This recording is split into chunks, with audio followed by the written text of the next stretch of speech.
Steel, जिसे अगर black gold कहा जाए तो गलत ना होगा।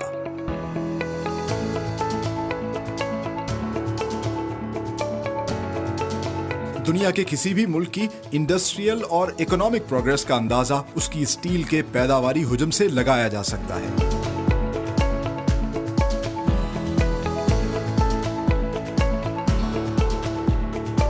आज के प्रोग्राम में हम आपको दिखाएंगे कि किस तरह मॉडल स्टील पाकिस्तान में इंटरनेशनल स्टैंडर्ड के मुताबिक बेहतरीन क्वालिटी की मुख्तलिफ स्टील प्रोडक्ट्स बना रही है और बेशुमार इंडस्ट्रीज को फराहम कर रही है with the proud tag of made in Pakistan.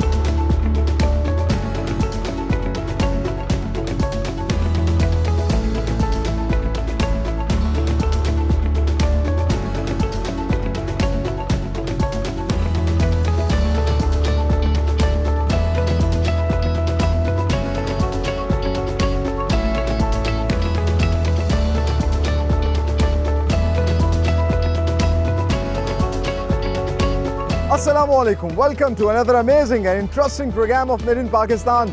मैं हूं सलमान खान।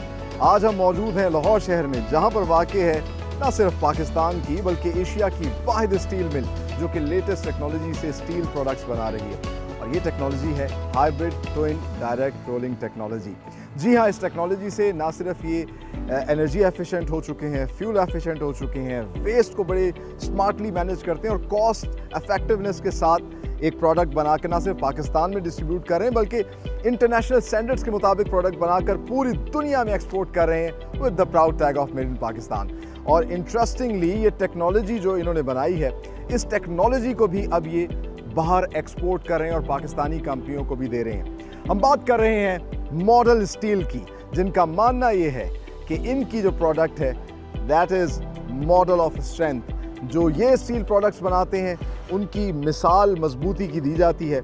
आज हम देखेंगे किस तरीके से ये इतनी मजबूत स्टील प्रोडक्ट्स बनाते हैं, क्या प्रोसेस है इसका सारा का सारा आज के प्रोग्राम में हम आपको दिखाएंगे।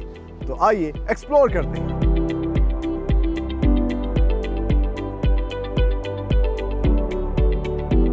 अस्सलाम वालेकुम। वालेकुम अस्सलाम। कैसे हैं आप? करम अल्लाह का। वेलकम जी। Thank you very much. So viewers, right now I'm standing with the man behind Model Steel, the MD of the company, Mr. Kashif Yunus Meher. So सबसे पहले तो tell us something about your company legacy. इस business में कैसे आए, कब आए, किन किन चैलेंजेस और किन किन मराहिल से गुजर कर इस वक्त कहाँ खड़े हैं, क्या कंपनी प्रोफाइल है? ये सेकंड जनरेशन है हमारी। इस ग्रुप के अंदर थर्ड जनरेशन आने वाली है। तो ये वाले साहब ने काम शुरू किया 69 में गुजरांवाला से माइग्रेट होके वो 16,000 रुपये की इन्वेस्टमेंट के साथ दादाजी ने इनको दी। तो ये लाहौर में आके तो ट्रेडिंग कंपनी बनाई माशाल्लाह। और अल्हम्दुलिल्लाह फिर हम 81 में हेल्थ सेक्टर में भी आए और स्टील प्रोडक्शन की तरफ भी हम आए। और 2000 के अंदर हमारी 15,000 टन की इंस्टॉल कैपेसिटी थी। आज माशाल्लाह हम टॉप 5 ग्रुप्स में और हमारे पास माशाल्लाह 6 lakh ton per annum production capacity है। और ये अल्हम्दुलिल्लाह एशिया के अंदर हमारे पास सबसे ज़्यादा जदीद प्लांट है जो कि सिंगल प्रोडक्शन लाइन के ऊपर हम तमाम किस्म के वेरिएंट्स स्टील के बना सकते हैं। तो ये एक हमारा ख़ास जो इन्वेंशन है जो बिल्ट इन पाकिस्तान के अंदर टेक्नोलॉजी डेवलप की है। तो ये हमारा एक खासा है कि हम माशाल्लाह टेक्नोलॉजी के अंदर एशिया में सबसे आगे हैं जी। अच्छा, बेहतरीन। और माशाल्लाह प्रोग्रेशन जो है ये अभी भी जारी है जी। ये तो रहनी चाहिए और रहनी चाहिए बिलाशुबह से ही। अच्छा, ये बताइएगा कि जिस तरह आपने बताया कि आपके वालिद साहब ने शुरू किया, आप लोग इसको लेकर जो है वो आगे चल रहे हैं। आमतौर पे लोग ये समझते हैं कि स्टील मिल जो है वो सिर्फ सरिया बनाता है। जी जी। एक स्टील मिल, लेकिन हम देखते हैं पूरी दुनिया में हर जगह स्टील मिल ज़रूर होती है। जी जी। क्यों इसकी इतनी अहमियत है और क्या क्या प्रोडक्ट्स जो हैं आप लोग बना रहे हैं? जिस मुल्क की भी स्टील इंडस्ट्री बड़ी होगी उससे अंदाज़ा होगा कि उस मुल्क के अंदर इंफ्रास्ट्रक्चर की ग्रोथ क्या है, उस मुल्क के अंदर जीडीपी की ग्रोथ क्या है, उस मुल्क के अंदर अपनी जो तरक्की का जो मयार है, जो तरक्की की रेशियो वो क्या है। इसी से पूरी दुनिया में जो तरक्की याफ्ता मुल्क है उनका जो पर कैपिटल यूजेज ऑफ स्टील है वो तकरीबन 1500 kg से जो ज़्यादा होता है। अच्छा। और पाकिस्तान में अभी 150-200 के करीब हम फिर रहे हैं। तो इससे पता चलता है कि जिस मुल्क की पर पर कैपिटल स्टील कंजम्पशन ज़्यादा है, उसका इसका मतलब इंफ्रास्ट्रक्चर बहुत बड़ा होगा, उसकी ऑटोमोबाइल इंडस्ट्री बहुत बड़ी होगी, तो उसके अंदर मार्जिन है पाकिस्तान में ग्रोथ का। जी इंजीनियरिंग इंडस्ट्री बहुत बड़ी होगी, उसकी इलेक्ट्रॉनिक इंडस्ट्री बहुत बड़ी होगी, उसका इंफ्रास्ट्रक्चर, डैम्स, उसके ब्रिजेस, उसका रोड नेटवर्क वो बहुत बड़ा होगा। तो इससे ये अंदाज़ा होता है कि किस मुल्क, कौन सा मुल्क कितनी बड़े इंफ्रास्ट्रक्चर के साथ इस इकॉनमी का हिस्सा है, ग्लोबल इकॉनमी का। तो सब कुछ जो है सिर्फ कंस्ट्रक्शन ही नहीं बल्कि हम देखते हैं ऑटोमोबाइल सेक्टर, ये तमाम तर जगहों पर जो है, इवन के स्पेस साइंसेस, इवन के जो जहाज़ हैं वो सारे उसमें, एयरप्लेन्स, उसके बाद फिर एम्यूनिशन, जितने भी एम्यूनिशन है उसके अंदर स्टील इस्तेमाल होता है। तो लिहाजा स्टील ज़िंदगी का एक हिस्सा है, इसके बगैर आप गुजारा कर ही नहीं सकते और आगे नहीं बढ़ सकते। जी। अच्छा, ये बताइएगा कि हम देख रहे हैं माशाल्लाह, अभी आपने कहा कि पाकिस्तान में तो बेतहाशा मार्जिन है एक्सपेंशन का, लेकिन हमारी जो स्टील मिल्स हैं, जैसे आपकी इंटरनेशनल स्टैंडर्ड्स के आप स्टील्स बना रहे हैं, बाहर भी एक्सपोर्ट कर रहे हैं? जी, पहले अफगानिस्तान में एक्सपोर्ट होता था। तो अब चूँकि हालात वहाँ थोड़ा सा बेहतर नहीं है, तो अब हम टेक्नोलॉजी एक्सपोर्ट कर रहे हैं। स्टील टेक्नोलॉजी पहले यूरोप से पहले पाकिस्तान में आती थी, अब जो कि हमने इन हाउस जो टेक्नोलॉजी, लो कॉस्ट टेक्नोलॉजी और हाई क्वालिटी यूरोपियन स्टैंडर्ड से भी ज़्यादा बेहतर जो डेवलप की हो अफ्रीका में, वो एक्सपोर्ट हो रही है, हम भी एक्सपोर्ट करें टेक्नोलॉजी। Very nice. नहीं तो ये कैसे किया, मतलब जिस तरह आप कह रहे हैं ना, पहले सिर्फ सरिया बनाते थे, अब आप टेक्नोलॉजी जो है वो एक्सपोर्ट कर रहे हैं। सो ये सारा मरहला आपने किस तरह शुरू किया? कंज्यूमर सेटिस्फेक्शन और क्वालिटी की जो ख्वाहिश रखते हैं ग्रुप्स, वो ही कर सकते हैं। और जो अपने एचआर का ख्याल रखते हैं, उसको डेवलप करते हैं, जो यूनिवर्सिटी, एकेडेमिया और इंडस्ट्री लिंकेज उस पर यकीन रखते हैं, जो R&D पे यकीन रखते हैं, जो मसलसल ट्रेनिंग पे यकीन रखते हैं, तो वो सब काम करने से फिर आप इस काबिल हो जाते हैं कि आप बनाने वाले बन जाते हैं इससे पहले कि ख़रीदने वाले। nice. और R&D यूनिवर्सिटी के साथ मिलके जो मेजर प्रोजेक्ट्स हैं, चाहे वो HR के हों, चाहे वो मार्केटिंग के हो, चाहे वो सेल्स के हो, चाहे वो एडमिनिस्ट्रेशन के हो, चाहे वो स्टील मेल्टिंग के हो, चाहे वो क्वालिटी के हो, तो हर किस्म के हम ट्रेनिंग्स जो है ना खुद भी करते हैं और अपने जो टीम है उसको भी करवाते हैं। आपके सरिये में या आप जो प्रोडक्ट्स बना रहे हैं, स्टील के बार्स बना रहे हैं, शाफ्ट्स बना रहे हैं, उनकी कैसी स्ट्रेंथ है जो उन्हें दूसरों से मुख्तलिफ करती है? हम 5 किस्म का स्टील बना रहे हैं, जो कि इंजीनियरिंग इंडस्ट्री में इस्तेमाल होता है, जो कि एग्रीकल्चर जो मशीनरी उसको बनाने में इस्तेमाल होता है, जो इलेक्ट्रिकल में इस्तेमाल होता है, हार्डवेयर इंडस्ट्री में इस्तेमाल होता है, और फिर इसके अलावा पाकिस्तान की जो कंस्ट्रक्शन इंडस्ट्री वहाँ इस्तेमाल होता है। जो कंस्ट्रक्शन इंडस्ट्री का जो हम स्टील बना रहे हैं, उसकी जो खासियत है कि सरिये की कंक्रीट के साथ जो बॉन्ड स्ट्रेंथ है वो बाकी ब्रांड्स और बाकी स्टील के निस्बतन 100% ज़्यादा है। और ये हमने R&D के साथ हासिल की थी। ये हमने UET के साथ कुछ प्रोफेसर और जो PhD कर रहे थे उनके साथ ये बॉन्ड स्ट्रेंथ की हमने स्टडी करवाई थी 2-3 दफ़ा। तो उस तरीके से हमने इसकी ग्रूव्स को, इसकी डिज़ाइनिंग को डेवलप किया था 4 डायमेंशनल, और वही हमारा खासा है। वो वहाँ से वहाँ बैंड इस्टेब्लिश हुआ 2007 में, और फिर हम उसको इम्प्रूव करते रहे। Very nice. यानी कि जो बातें हम करते हैं वो असल में हमारी इंडस्ट्री इसको इम्प्लीमेंट कर रही है, एकेडेमिया के साथ ब्रिज बनाकर, और इन चीज़ों का वाकई फ़ायदा है। ये मिसाल आपके सामने, हम अगर R&D बेस्ड ब्रांड है और R&D की वजह से हमने तरक्की की है। अच्छा, ये बल्कि कहा जाता है कि बड़ा ही कैपिटल इंटेंसिव बिजनेस है। जी। आप लोगों ने क्या इसमें कोई ऐसी इन्वेंशन की है कि जिसके ज़रिए कोई ज़्यादा से ज़्यादा वेस्ट कम हो और फ़ायदा हो कंज्यूमर को भी, आप लोगों को भी? मैंने आपको बताया ना कि इन हाउस जो हमने टेक्नोलॉजी डेवलप की, उसके तहत हमारी सॉइल पोल्यूशन तकरीबन 0.5% चलेगी। इन्वायरमेंट जो एयर पोल्यूशन है वो बिल्कुल 100% कंट्रोल किया हमने। उसके बाद जो हमारी सॉलिड वेस्ट थी वो हमने 5% से 0.5% पर लेकर आए, और इससे फ़ायदा कंज्यूमर को भी हुआ और हम एनर्जी एफिशिएंट भी हो गए, हम कॉस्ट इफेक्टिव भी हो गए, वरना तो सरिया बहुत महंगा होता और बाकी स्टील प्रोडक्ट्स बहुत महंगी होती। तो वो एक बेंचमार्क हमने जो है पाकिस्तान में स्टील इंडस्ट्री में कायम किया, जो बाकी भी इसको फॉलो कर रहे हैं कि ज़ीरो वेस्टेज के ऊपर हमने काम करना है, ज़ीरो पोल्यूशन के ऊपर काम करना है। तो अल्लाह का फजल करम है कि हम कुदरत के साथ मुखलिस है और वो हमारे साथ मुखलिस है, तो यही वजह है हमारी तरक्की की। तो ये बड़ी अच्छी बात है, यानी कि आप लोग सस्टेनेबिलिटी के लिए भी खास तौर पे ख्याल करते हैं। अब हम देखते हैं कि इंडस्ट्री में पानी का भी इस्तेमाल होता है, यहाँ पर भी तो वाटर ट्रीटमेंट प्लांट्स भी लगाए हुए हैं। जी, वाटर ट्रीटमेंट प्लांट्स है, पानी को रीयूज़ करते हैं। पानी वेस्ट करने की, आपको पता है लाहौर के अंदर वाटर लेवल कितना नीचे गिर गया, फिर अपने बोर्ड के अंदर ये डिसाइड किया कि पानी का ख़ास ख्याल रखना है। तो अल्हम्दुलिल्लाह पानी को हम सर्कुलेट करते हैं, जो पानी की दफ़ा आ चुका हमारे पास उसको कम से कम 45 दिन तक अच्छी तरीके से इसको इस्तेमाल करते हैं, इसको रीयूजेबल करके अपने वाटर प्लांट के अंदर। बेहतरीन, ये तो बहुत अच्छी बात है कि अपने साथ साथ जो है आप सोसाइटी का भी ख्याल रख रहे हैं कि एनवायरनमेंट को भी बचाया जाए, प्रिजर्व किया जाए इन चीज़ों को और वेस्ट को कम से कम किया जाए। Thank you very much Kashif Mehar sahab, आपसे मिलकर बहुत अच्छा लगा। और आगे चल के हम अपने व्यूअर्स को दिखाएंगे किस तरीके से मॉडल स्टील जो है इंटरनेशनल स्टैंडर्ड्स के मुताबिक सरिया और मुख्तलिफ जो है वो प्रोडक्ट्स बना रही है, और ना सिर्फ पाकिस्तान में दे रहे हैं बल्कि अब अफ़गानिस्तान और अफ्रीका में भी इनकी टेक्नोलॉजी जो है इससे रिलेटेड वो भी एक्सपोर्ट कर रहे हैं। लेकिन हमें यहाँ पर लेना एक ब्रेक, आप लोग कहीं मत जाइएगा, हमारे साथ रहिए।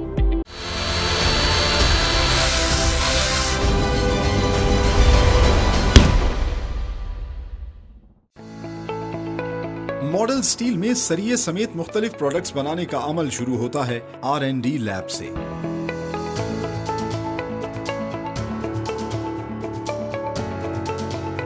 मॉडल स्टील की R&D लैब किसी भी इंडस्ट्री की तरह इसकी बैकबोन की हैसियत रखती है। यहाँ अमेरिकन स्टैंडर्ड ASTM के मुताबिक मुख्तलिफ स्टील प्रोडक्ट्स को जांचा जाता है, जिनमें शाफ्ट्स, राउंड बार, फ्लैट बार, चैनल और सरिये समेत कंस्ट्रक्शन, ऑटोमोबाइल और दीगर बेशुमार इंडस्ट्रीज में इस्तेमाल होने वाली प्रोडक्ट्स शामिल हैं।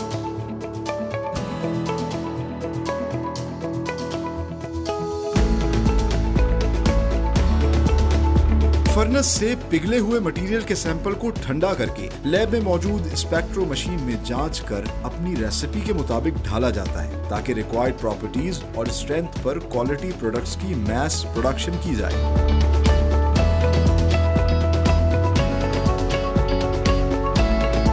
मॉडल स्टील की universal testing machine UTM lab में सरिये को मशीन में लगाकर इसकी मैकेनिकल स्ट्रेंथ, फ्लेक्सिबिलिटी, टफनेस और बेंडिंग पावर को चेक किया जाता है।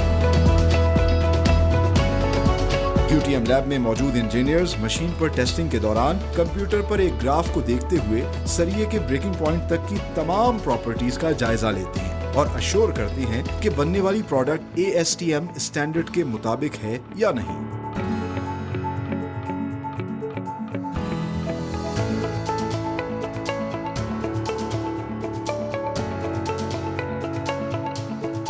मॉडल स्टील में मैस प्रोडक्शन का आगाज स्क्रैप कलेक्शन से होता है, जिसे एक मरबूत निजाम के तहत न सिर्फ मुल्क के मुख्तलिफ कोनों से बल्कि बैरूने मुमालिक से भी इंपोर्ट किया जाता है।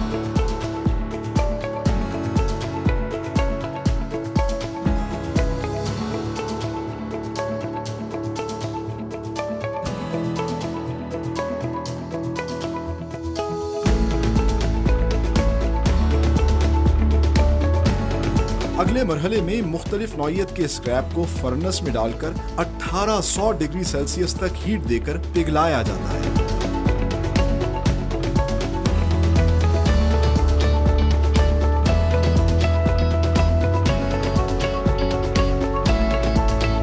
यहाँ मौजूद इंजीनियर्स न सिर्फ फर्नेस के टेम्परेचर को कंट्रोल रखते हैं बल्कि मतलूबा स्टैंडर्ड और क्वालिटी के लिए इसकी केमिकल कॉम्पोजिशन सेट करते हैं, जिसके बाद पिघले हुए स्क्रैप मटेरियल से इम्प्योरिटीज को निकालकर इसे वर्जिन स्टील की तैयारी के काबिल बना लिया जाता है।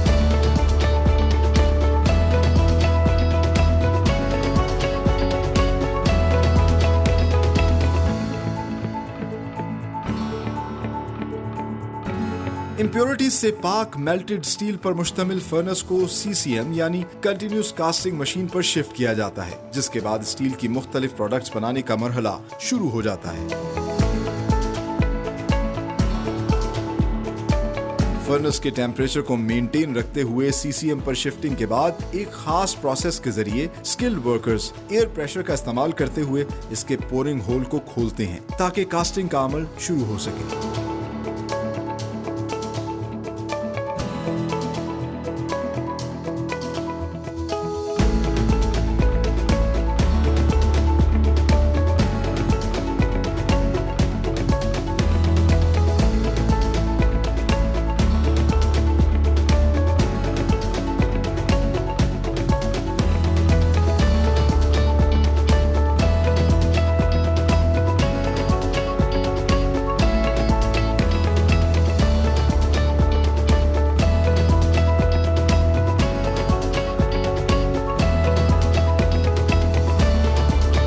पोरिंग होल से मेल्टेड स्टील को वाटर प्रोसेस में डालकर इसके टेम्परेचर को कम किया जाता है, जिसके नतीजे में लिक्विड मेल्टेड स्टील को सॉलिड शक्ल दे दी जाती है।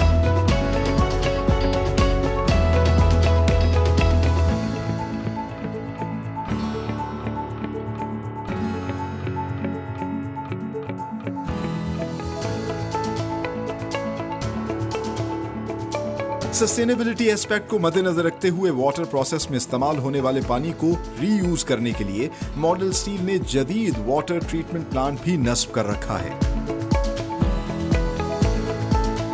अगले मरहले में वाटर प्रोसेस के जरिए सॉलिड किए गए मगर दहकते हुए स्टील को रिक्वायर्ड टेम्परेचर मेंटेन रखते हुए मशीन्स की मदद से बिलेट्स की शक्ल में काटकर री रोलिंग सेक्शन में भेज दिया जाता है।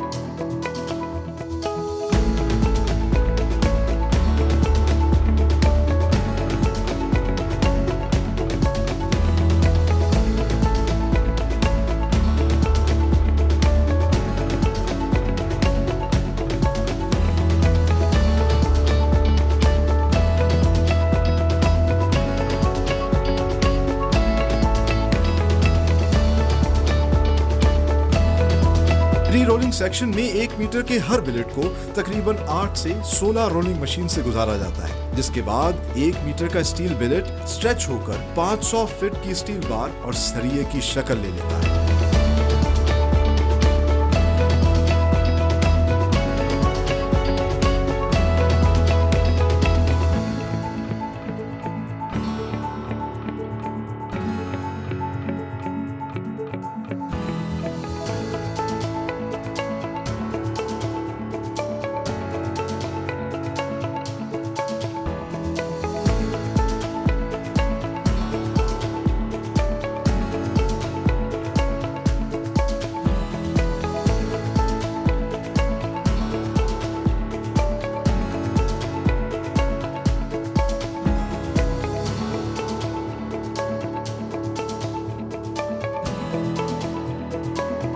सौ डिग्री सेल्सियस से ज्यादा दहकते हुए इन सरियों को ठंडा करने के लिए वाटर बेड मशीन से गुजारकर टेम्परेचर को 300 डिग्री सेल्सियस पर लाया जाता है, जिसके बाद इन्हें कूलिंग बेड पर मुंतकिल कर दिया जाता है।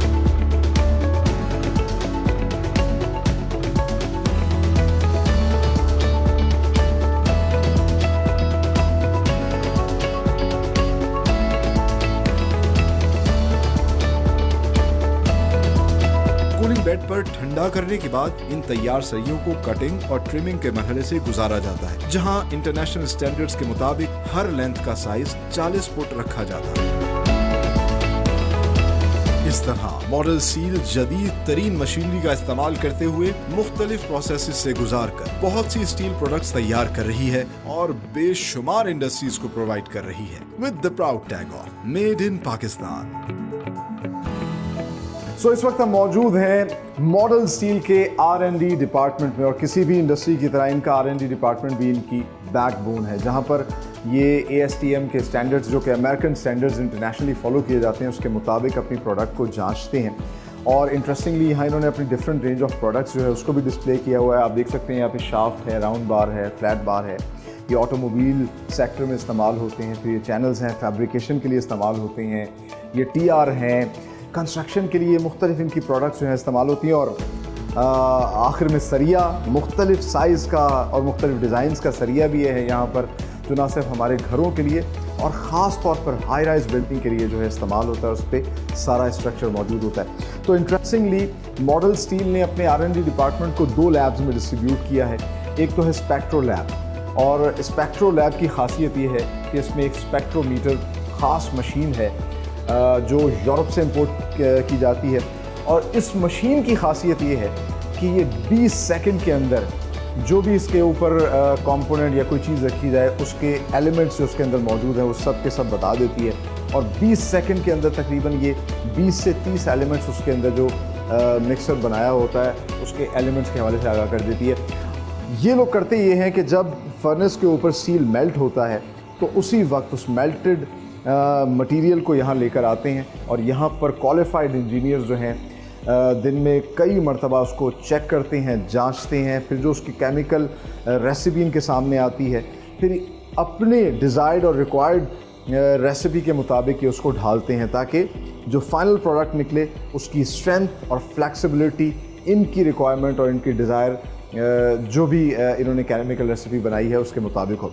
आगे चलते हैं, आपको दिखाते हैं UTM लैब। UTM लैब में क्या होता है, आइए।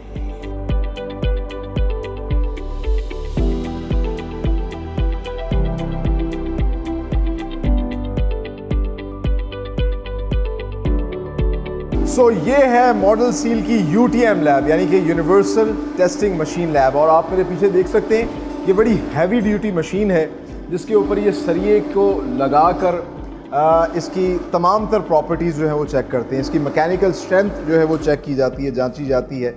फिर इसके अलावा इसकी टफनेस को देखा जाता है, इसकी बेंडिंग पावर को देखा जाता है। और यहाँ पर भी क्वालिफाइड स्टाफ जो है वो तमाम तर इन चीज़ों को देखता है। आप देख सकते हैं कि जब वो उसको खींच रही है, स्ट्रेस कर रही है सरिये को, तो साथ ही साथ जो है ग्राफिकल फॉर्म के अंदर भी जो है ये तमाम तर इसकी प्रॉपर्टीज़ के हवाले से आगाह कर रहा है कि इसमें कितनी स्ट्रेंथ है, इसके अंदर कितनी फ्लेक्सिबिलिटी है, इसमें कितनी टफनेस है, इसकी बेंडिंग पावर कितनी है। बेंडिंग प्रॉपर्टीज़ भी सारी की सारी जो है यहाँ पर दिखाई जाती हैं। इस तमाम तर प्रोसेस से ये इस चीज़ को अश्योर करते हैं कि जो फाइनल प्रोडक्ट ये बना रहे हैं वो इंटरनेशनल क्वालिटी स्टैंडर्ड्स को मीट करती है। ASTM अमेरिकन सोसाइटी के जो स्टैंडर्ड्स हैं जो पूरी दुनिया में फॉलो किए जाते हैं, और हर तरीके से अश्योर किया जाता है कि जो फाइनल प्रोडक्ट ये बना रहे हैं ये इंटरनेशनल स्टैंडर्ड्स के मुताबिक है, ASTM के मुताबिक। आपने देखा कि कितना शोर होता है जैसे ये सरिया टूटता है। और एक और चीज़ जो है, इससे इस चीज़ का भी अंदाज़ा होता है कि ये क्वालिटी के ऊपर कोई कॉम्प्रोमाइज़ नहीं करते। आगे बढ़ते हैं, अब आपको सारा का सारा प्रोसेस दिखाते हैं किस तरीके से ये मजबूत सरिया तैयार किया जाता है।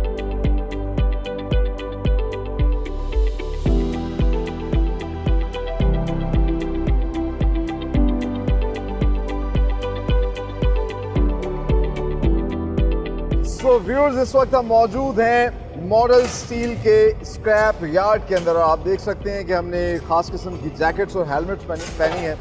जब भी आप किसी हैवी इंडस्ट्री में जाते हैं तो ये प्रिकॉशंस आपको फॉलो करने होते हैं। जैकेट का ख़ास तौर पे कलर ऐसा है, इस पर येलो कलर की एक ख़ास पट्टी चल रही है ताकि जो भी लोग काम कर रहे हैं वो कहीं किसी तरीके से मतलब हम उनकी नज़र में रहें। और फॉर्चुनेटली महर काशिफ साहब जो हैं इस वक्त भी हमारे साथ मौजूद हैं, उनसे जानते हैं ये स्क्रैप यार्ड हम देख रहे हैं। इतना बड़ा स्क्रैप यहाँ पे हमें नज़र आ रहा है और मुख्तलिफ चीज़ें नज़र आ रही हैं।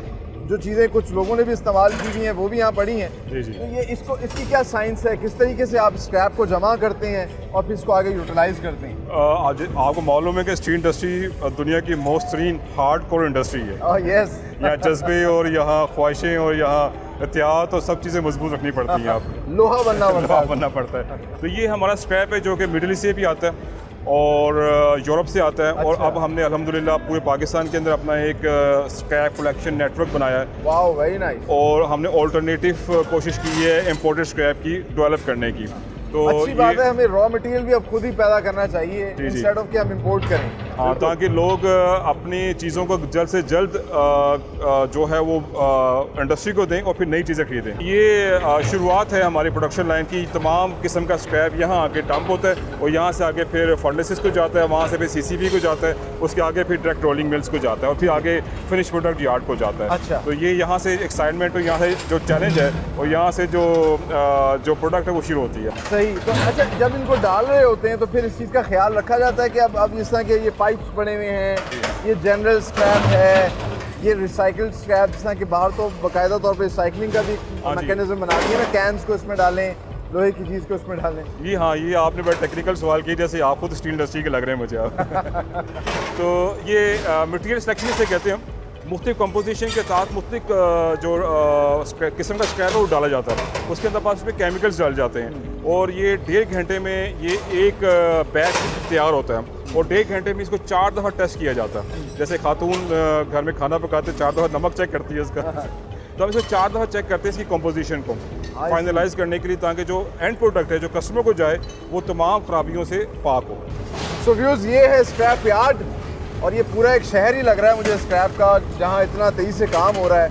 इतना स्क्रैप को बड़े स्मार्टली मैनेज करके आगे फर्नेस में डालेंगे। जी, फर्नेस में डालेंगे। और फर्नेस जो है उसके लिए मुझे तैयार कर रहे हैं कि लोहा बनना पड़ता है क्योंकि फर्नेस में बहुत ज़्यादा हीट होगी। आगे चल के आपको दिखाते हैं किस तरह ये स्क्रैप जो है इसको ये मेल्ट करते हैं फर्नेस में। जी। चलिए।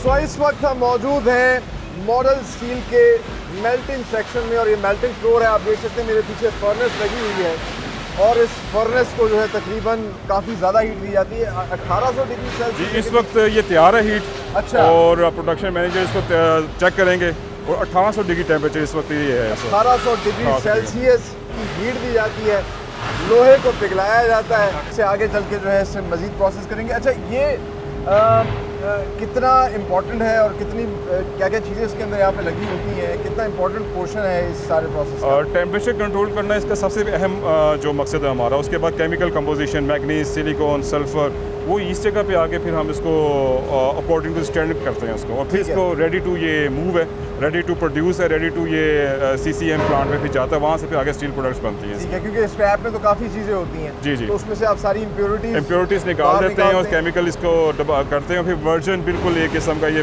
जो स्टील है वो तैयार हो जाता है। अब हम इसको शेप अप करेंगे। ठीक है, इसीलिए मतलब क्वालिफाइड और सर्टिफाइड इंजीनियर जो हैं वो नज़र रखते हैं यहाँ पर तमाम चीज़ों के ऊपर। इसको आपकी टीम यहाँ पर हमें नज़र आ रही रहती है। वो फिर इसको ड्यूरिंग द प्रोसेस जो 2 घंटे का प्रोसेस में 4 दफ़ा इसको टेस्ट किया जाता है स्पेशल मशीन्स के साथ। इसको अल्ट्रासोनिक के इसके अंदर कंपोजिशन किया। सो व्यूअर्स, ये तो फर्नेस हो गई। आप देख सकते हैं इस टाइम फुल गर्म है और लावा जो है खौलता हुआ हमें नज़र आ रहा है। इस लावे को आगे पोर करेंगे और CCM सेक्शन है इनका, जहाँ पर ये लेके जाया जाएगा और फिर वहाँ बाकायदा तौर पर जो है सॉलिडिफाई करके एक शक्ल दी जाएगी। आगे चल के सारा आपको प्रोसेस दिखाते हैं, लेकिन सबसे पहले जो पोरिंग का प्रोसेस है जो बड़ा ख़तरनाक सा है और इसको बड़े ही ध्यान से करते हैं ताकि किसी किस्म का कोई खुदा ना खास्ता नुकसान ना हो। तो अब आगे चल के आपको वो दिखाते हैं सारा प्रोसेस।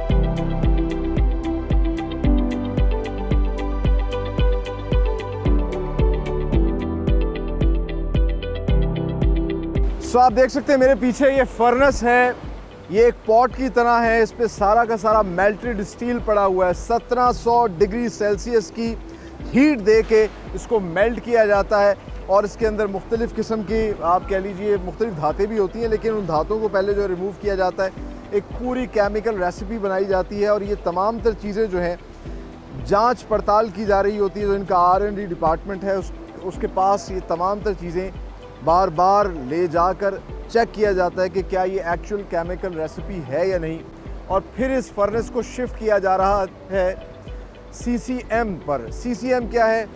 Continuous casting machine. ये दूसरा अहम मरहला होता है स्टील बनाने का। इस फर्नेस को शिफ्ट किया जाएगा, यहाँ पर लगाया जाएगा और उसके बाद जो है फिर मुख्तलिफ स्टील की प्रोडक्ट्स बनाने का मरहला शुरू होगा। तो अब आपको लेके चलते हैं और दिखाते हैं कि CCM पे किस तरीके से इस गर्म हॉट पॉट को, ये जो फर्नेस है, इसको रखा जाएगा और इसके बाद फिर कंटिन्यूस कास्टिंग का सिस्टम प्रोसेस कैसे शुरू होता है। आइए मेरे साथ।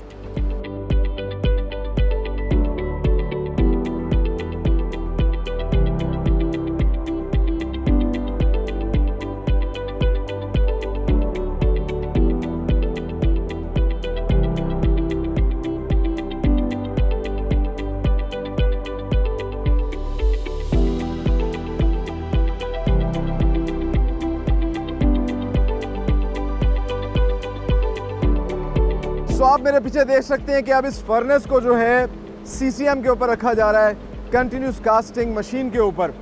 लेकिन इस तमाम तर मरहले में, इस शिफ्टिंग के दौरान भी एक चीज़ जो बार बार नोट की जाती है वो इसका टेम्परेचर, क्योंकि अगर इसका टेम्परेचर कम हो जाएगा या टेम्परेचर के अंदर कुछ चेंजेस आएंगी तो फिर वो फाइनल प्रोडक्ट जो है वो वैसी नहीं बनेगी। इसलिए इस चीज़ को बार बार अश्योर किया जाता है और दरमियान में बार बार कुछ केमिकल प्रोसेसेस के ज़रिए इसके हीटिंग टेम्परेचर को जो है मेंटेन किया जाता है। सो टेम्परेचर इज़ एवरीथिंग इस सारे प्रोसेस के अंदर। और फिर इंटरेस्टिंगली अभी आपको ऐसा लगेगा कि ये पॉट बिल्कुल बंद है, लेकिन इस पॉट में से किस तरीके से पोरिंग शुरू होगी, इसके लिए भी एक ख़ास प्रोसेस होता है और फिर एयर प्रेशर के ज़रिए जो इसका होल जो कि बंद हुआ है इसको खोला जाएगा। ये बड़ा मुश्किल काम होता है और सिर्फ स्किल्ड वर्कर ही ये काम करते हैं।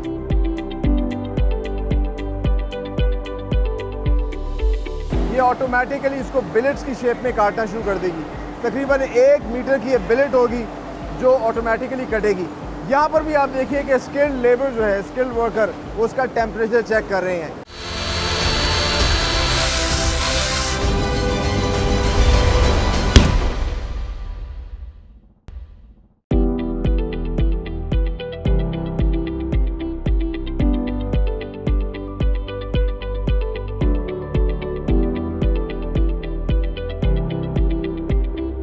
आप देख सकते हैं मेरे पीछे जो है ये मेल्टेड स्टील जो है कास्टिंग मशीन में जा रहा है और बिलाशुबा it is one of the toughest work, दुनिया के मुश्किल तरीन कामों में से एक है। और जो इसकी लेबर है, इसको अगर ये कहा जाए कि वो सही मानों में मैन ऑफ स्टील है तो ये गलत नहीं होगा। और कहते भी हैं कि लोहा लोहे को काटता है, तो ये है वो मैन ऑफ स्टील जो कि मेहनत से और एक लगन से जो है स्टील की प्रोडक्ट्स बनाते हैं। और वो प्रोडक्ट्स जो है मुख्तलिफ़ किस्म की इंडस्ट्री में इस्तेमाल होती है, चाहे वो कंस्ट्रक्शन की हो, ऑटोमोबाइल की और बेतहाशा जगहों पर। ख़ास तौर पे हमारे घर, बड़े बड़े घर जो बनते हैं वो इसी स्टील की प्रोडक्ट्स के ऊपर खड़े होते हैं। आगे चल के आपको बाकी प्रोसेस भी दिखाते हैं, लेकिन यहाँ पर ज़रूर इन तमाम तर काम करने वालों को, कारीगरों को सैल्यूट और हैट्स ऑफ तो करना होगा।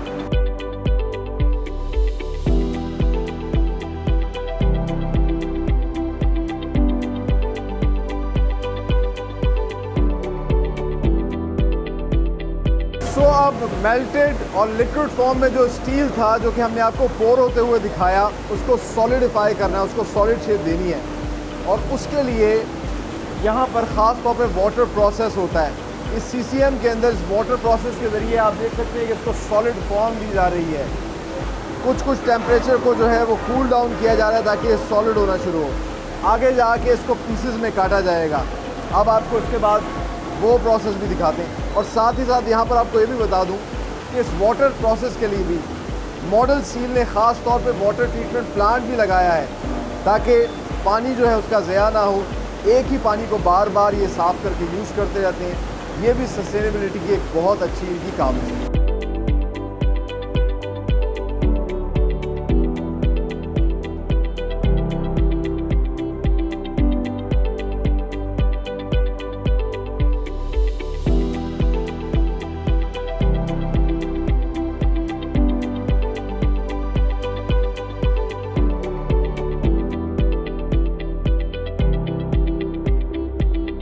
वाटर प्रोसेस की वजह से अब ये सॉलिडिफाई होना शुरू हो चुका है। और इस स्टील को अब ऑटोमेटिकली, क्योंकि लेटेस्ट मशीन्स हैं, ये ऑटोमेटिकली इसको बिलेट्स की शेप में काटना शुरू कर देगी।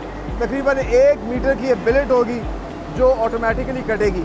यहाँ पर भी आप देखिए कि स्किल्ड लेबर जो है, स्किल्ड वर्कर, वो उसका टेम्परेचर चेक कर रहे हैं। जैसा मैंने आपको कहा था कि the most important thing is maintaining the temperature, क्योंकि अगर टेम्परेचर सही नहीं रहेगा तो फिर फाइनल प्रोडक्ट वो नहीं बन सकेगी। अब देखिए ये गर्म स्लैब्स जो है अभी आ रही हैं, बिलेट्स बन रही हैं ऑटोमेटिकली, और अब ये आहिस्ता आहिस्ता आगे जा रही हैं। और इसके बाद ये री रोलिंग सेक्शन में जाएंगी। वहाँ से फिर क्या प्रोसेस होगा आपको वो भी दिखाते हैं।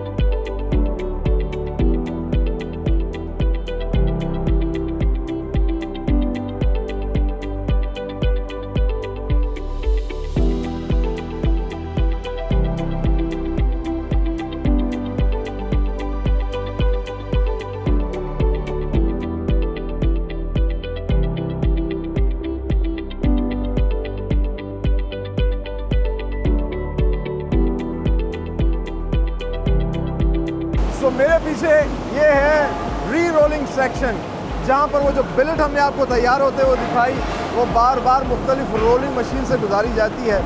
और तकरीबन एक बिलेट को 8 से 16 रोलिंग मशीन से पास किया जाता है। इन रोलर से पास करने के बाद वो 1 मीटर का रोलर जो है स्ट्रेच होके 500 फीट की स्टील बार बन जाती है, जिसको कूल डाउन करने के लिए एक वाटर बेड यानी कि वाटर ट्रीटमेंट से गुजारा जाता है, जिससे उसको ठंडा किया जाए।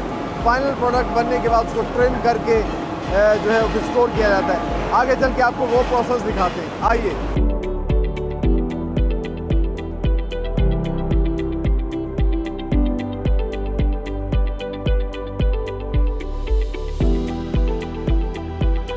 रोलिंग सेक्शन से जो गरम सरिया निकल रहा होता है उसको पहले कूल डाउन किया जा सकता है। आप देख सकते हैं गरम सरिया जिसका टेम्परेचर तकरीबन 650 डिग्री सेल्सियस है, इसको इस वाटर प्रोसेस से, वाटर ट्रीटमेंट से गुजारा जाता है और इसको कूल डाउन किया जाता है। इसके बाद मैं आपको दिखाता हूँ कि किस तरीके से ये नॉर्मल सरिया आपको बज़ाहिर दिखाई दे रहा है, लेकिन इस सरिये का टेम्परेचर भी अभी तकरीबन 350 डिग्री सेल्सियस है। इसको शिफ्ट किया जाता है इस कूलिंग बेड के ऊपर। कूलिंग बेड क्या होता है, यहाँ पर नीचे इन्होंने पंखे लगाए हुए हैं जो कि इस सरिये को हवा दे रहे हैं। एक तो इससे जो पानी उसके ऊपर से गुजरा है वो पानी उतर जाएगा और मज़ीद ये सरिया ठंडा हो जाएगा। ठंडा होने के बाद इस सरिये को ट्रिमिंग करके इसके मुख्तलिफ साइज़ के हिसाब से कटिंग करके इसको स्टोर किया जाता है और फिर आगे अपने क्लाइंट्स को, डिस्ट्रीब्यूटर्स को दिया जाता है।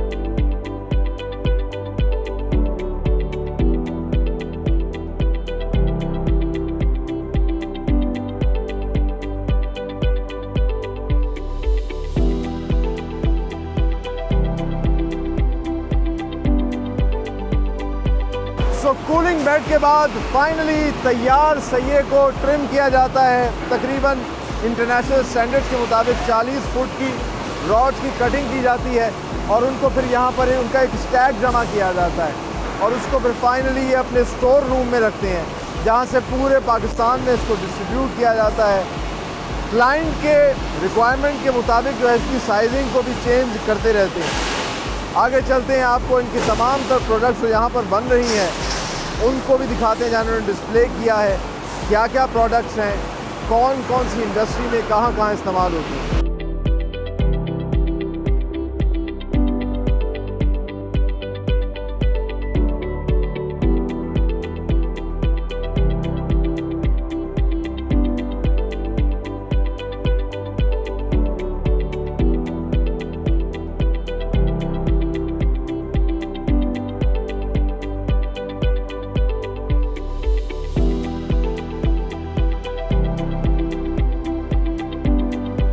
So finally we are in the store room, या आप ये कह लीजिए store godown of model steel, जहाँ पर जितना भी इनका माल तैयार होता है, सामान तैयार होता है, ये वो सरिया है, चाहे वो एंगल्स हो, वो ये सब यहाँ पर रखते हैं और फिर अपने डिस्ट्रीब्यूशन नेटवर्क में पूरे पाकिस्तान में पहुँचाते हैं। और फॉर्चुनेटली हमारे साथ यहाँ पे भी मौजूद हैं इनके MD, young MD Kashif Mehar साहब। अच्छा काशिफ मेहर साहब, यहाँ पर तो हमें चंद एक चीज़ें नज़र आ रही हैं, लेकिन आप बता रहे थे कि आप बहुत वैरायटी ऑफ प्रोडक्ट्स बनाते हैं, तो तकरीबन कितनी रेंज ऑफ प्रोडक्ट्स आप लोग बना रहे हैं और कहाँ कहाँ इस्तेमाल हो रही है? तकरीबन हमारे पास 500 SKUs हैं, मुख्तलिफ किस्म की शेप्स, मुख्तलिफ किस्म के ग्रेड्स, मुख्तलिफ किस्म के साइज़, और ये पाकिस्तान में सबसे बड़ी प्रोडक्ट रेंज है। और ये तमाम स्टील एग्रीकल्चर मशीनरी में इस्तेमाल होता है, इंजीनियरिंग इंडस्ट्री में इस्तेमाल होता है, हार्डवेयर इंडस्ट्री में इस्तेमाल होता है। खासतौर पर जो शाफ्ट्स होती हैं, जी शाफ्ट्स होती हैं, इस पर फ्लैट बार्स हैं, एंगल बार्स हैं, उसके अलावा थ्रेशर पट्टी है जो कि गंदम काटने के लिए उसकी पिन्स बनती हैं। तो इसलिए पाकिस्तान में जितनी भी आप गंदम खाते हैं उस बिलखसूस हमारे हमारा हिस्सा है उसमें। और फैब्रिकेशन है, जितने बड़े फर्टिलाइज़र प्लांट्स या स्टील प्लांट्स, शुगर मिल्स, वहाँ ये स्टील इस्तेमाल होता है। और जो हमारी स्पेशलिटी है वो है कंस्ट्रक्शन स्टील, और बड़ी बिल्डिंग्स, हाई राइज बिल्डिंग्स, और वहाँ ये हमारा स्टील इस्तेमाल होता है। और बिलाशुबा आज मेरे ख्याल से तमाम पाकिस्तानियों को भी अंदाज़ा हुआ होगा कि सरिये की कितनी इंपॉर्टेंस है कंस्ट्रक्शन के अंदर। जी जी। मतलब जो भी स्ट्रक्चर खड़ा होता है उसके अंदर अगर आपका सही मटेरियल ना लगा हो तो वो स्ट्रक्चर जो है वो खुदा ना खास्ता कमज़ोर भी हो सकता है। जी जी। तो इसलिए मतलब एक मुस्तनद जो है वो सरिया जो सही तरीके से इंटरनेशनल स्टैंडर्ड्स के मुताबिक बनाओ। आपने बल्कि तकरीबन कितनी सर्टिफिकेशंस आपके पास हैं? एक तो ASTM हमारे पास 22 सर्टिफिकेशंस हैं। अगेन पाकिस्तान में सबसे ज़्यादा सर्टिफिकेशन हमारे पास हैं और हम ASTM स्टैंडर्ड के तहत तमाम काम करते हैं, और ASTM स्टैंडर्ड ही पाकिस्तान में क्वालिटी कंट्रोल के लिए इस्तेमाल किया जाता है। तो हम भी वही अपनी कंपनी के अंदर ASTM स्टैंडर्ड के तहत तमाम चीज़ें बनाते हैं। तो नाज़रीन, यकीनन आज का प्रोग्राम आप लोगों ने एंजॉय किया होगा, और thank you very much for your support कि आपने इतनी डिटेल में सब कुछ दिखाया, और हम पाकिस्तानियों को अंदाज़ा हुआ कि कितनी मेहनत से एक सरिया या इस तरह की लोहे की चीज़ें जो है वो तैयार की जाती हैं, स्टील के प्रोडक्ट्स। जिस तरह के आज हमने आपको दिखाया कि ये सरिया जो है इसके पीछे ख़ास तौर पर हमारी लेबर की कितनी मेहनत होती है, और सलाम है उन तमाम तर लेबर को जो कि इस तरह की इंडस्ट्री में काम करती है, बल्कि पाकिस्तान की तमाम तर इंडस्ट्री में जो लेबर काम करती है उन सबको सैल्यूट है कि वो कितनी मेहनत से जो है ये काम करते हैं, पाकिस्तान के इस माशी पहिए को चलाते हैं, पाकिस्तान को आगे लेकर चलते हैं। और डिस्कवर पाकिस्तान की भी एक कोशिश और काविश है कि पाकिस्तान का ये चेहरा जो है जी वो दुनिया तक पहुँचे। बिल्कुल ऐसे ही। तो thank you very much once again Thank sir. you जी। और इसी के साथ इजाज़त चाहेंगे, लेकिन एक मरतबा फिर से मैं एक बात दोहराऊंगा कि याद रखें, इन सब चीज़ों को देख के हम सबको फ़ख्र होता है, तो हमें ये भी चीज़ याद रखनी चाहिए कि be Pakistani, buy Pakistani products and sell Pakistani products.